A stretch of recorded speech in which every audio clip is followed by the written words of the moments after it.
ओम नमो भगवते नमो नमः। मोर एही यूट्यूब रे शुणुथिबा समस्त भक्तगण भगवत प्रेमीगण समस्तंकु ओ भाई ओ भौणी मानकु मोर राधे राधे। आज मु अमिता श्रीमद भागवत गीतार तृतीय अध्यायर श्लोक 16 आपण मानक आगरे तोली धरिबे। जो माने सब्सक्राइब करना सब्सक्राइब कर दियंतु, कमेंट रे निजर मतामत लिखंतु। ए जो भागवत गीता आमे सुनिले आमे अंधाररू आलोक को आसी थाउ। ए जो जगतरू कृष्ण चेतनशील आमे हे थाउ। एहा को आपण माने स्किप न करी लास्ट जाए देखिबा पई अनुरोध।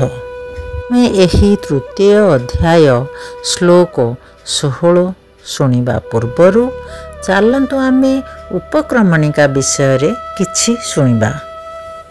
ए शरीर त्याग करिबा एवं ए भौतिक जगत रे आउ गोटिए शरीर लाभ करिवार पंथा मध्य संगठित होइअछि। मानवर मृत्यु समय रे स्थिर हुए से परवर्ती जीवन रे की प्रकार शरीर लाभ करिवो।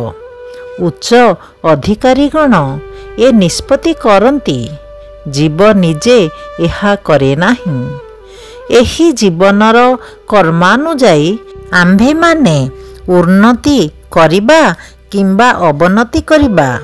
एही जीवन परवर्ती जीवन निमित्त प्रस्तुतिकरण अटे। तेणु आम्भे माने जदि एही जीवन रे भगवत साम्राज्य को उन्नीत हेबा निमित्त निजको प्रस्तुत करिपारु, ताहा हेले ए भौतिक शरीर त्याग कला परे आम्भे माने भगवान का सदृश्य एक दिव्य शरीर लाभ करिबा। एथिरे कौनसी संदेह नहीं। राधे राधे दोस्तों। एपे आमे श्रीमद भागवत गीतार तृतीय अध्यायर श्लोक 16 शुणिबा। श्लोक 16 एवं प्रवर्तितं चक्रं नानुवर्तयति जः आघायुरिन्द्रियारों मोघं पार्थ स जीवति। एहार अनुवाद। हे मोर प्रिय अर्जुन, जेउ लोक वेद निर्दिष्ट यज्ञ न करे से वास्तव रे एक पापपूर्ण जीवन जापन करे। कारण जेउ व्यक्ति केवल इंद्रिय सुखरे आनंद लाभ करे से वृथा जीवन धारण करे। एहार भावार्थ।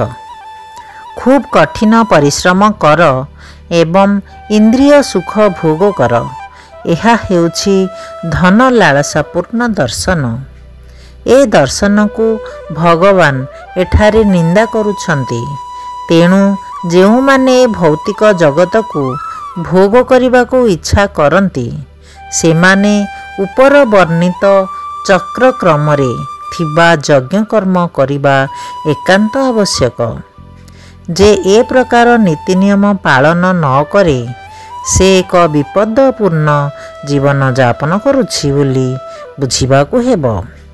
एत द्वारा से अधिकरु अधिक पापपूर्ण जीवन जापन करे। प्रकृतिर नियम अनुजाई ए मानव जीवन विशेष करी आत्मानुभूति लाभ निमित्त उद्दिष्ट। कर्म जोग हेउ बा ज्ञान जोग हेउ, जे कौनसी एक जोग मार्गरे व्यक्ति आत्मानुभूति लाभ दिगरे जत्न करिबा उचित। जेउ योगीगण पाप पुण्यर बहु ऊर्ध्वरे अवस्थित, से मानक निमित्त ऊपर वर्णित निर्दिष्ट यज्ञ कर्म करिवार विशेष आवश्यकता नहीं। किंतु जेउ माने इंद्रिय तृप्ति कर्मरे बराबर व्यस्त, से मानक निमित्त ऊपर वर्णित चक्र कर्म रे दिया जाइथिबा यज्ञ कर्म अनुष्ठान करिबा एकांत आवश्यक। कारण तद्वारा से माने विशुद्ध हेबे।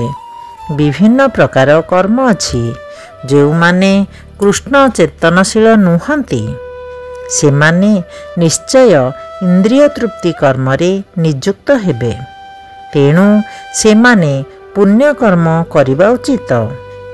ଏ ଯଜ୍ଞକର୍ମ ବିଧାନ ଏପରି ଭାବରେ ନିର୍ଦ୍ଦିଷ୍ଟ ହୋଇଛି ଯେ ଇନ୍ଦ୍ରିୟ ସୁଖ ଭୋଗରେ ମାତିଥିବା ବ୍ୟକ୍ତିଗଣ ଏ ଯଜ୍ଞାନୁଷ୍ଠାନ କଲେ ସେମାନଙ୍କର କାମନା ଚରିତାର୍ଥ କରିପାରିବେ ଏବଂ ତତ୍ସଙ୍ଗେ ସଙ୍ଗେ ସେମାନେ କର୍ମର ପ୍ରତିକ୍ରିୟାରୁ ମଧ୍ୟ ମୁକ୍ତ ହୋଇପାରିବେ।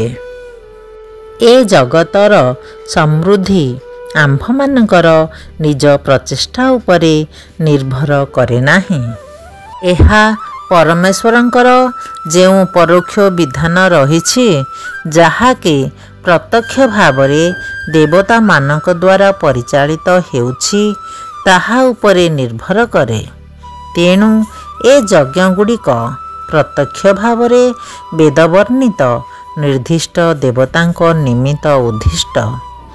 ପରୋକ୍ଷ ଭାବରେ ଏହା ବ୍ୟକ୍ତିକୁ କୃଷ୍ଣ ଚେତନା ଅଭ୍ୟାସ କରିବାରେ ସାହାଯ୍ୟ କରେ, କାରଣ ବ୍ୟକ୍ତି ଏ ଯଜ୍ଞାନୁଷ୍ଠାନରେ ଦକ୍ଷ ହୋଇଗଲେ ନିଶ୍ଚୟ କୃଷ୍ଣ ଚେତନାଶୀଳ ହୋଇଯିବ। ଯଦି ଏ ଯଜ୍ଞାନୁଷ୍ଠାନ କରି ବ୍ୟକ୍ତି କୃଷ୍ଣ ଚେତନଶୀଳ ନ ହୁଏ, ତାହାହେଲେ ଏ ଯଜ୍ଞବିଧି କେବଳ ନୈତିକ କର୍ମ ରୂପେ ପରିଗଣିତ ହୁଏ।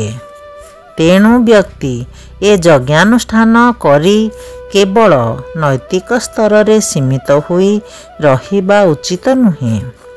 ବ୍ୟକ୍ତି ତଦୁର୍ଦ୍ଧ୍ୱକୁ ଯାଇ କୃଷ୍ଣ ଚେତନଶୀଳ ହେବା ଉଚିତ। ରାଧେ ରାଧେ ଦୋସ୍ତ। ଏବେ ଆମେ ଏହାର ପର ଭିଡ଼ିଓରେ ଶ୍ଲୋକ 17 ଶୁଣିବା। ଏବେ ମୁଁ ରହୁଛି। ରାଧେ ରାଧେ।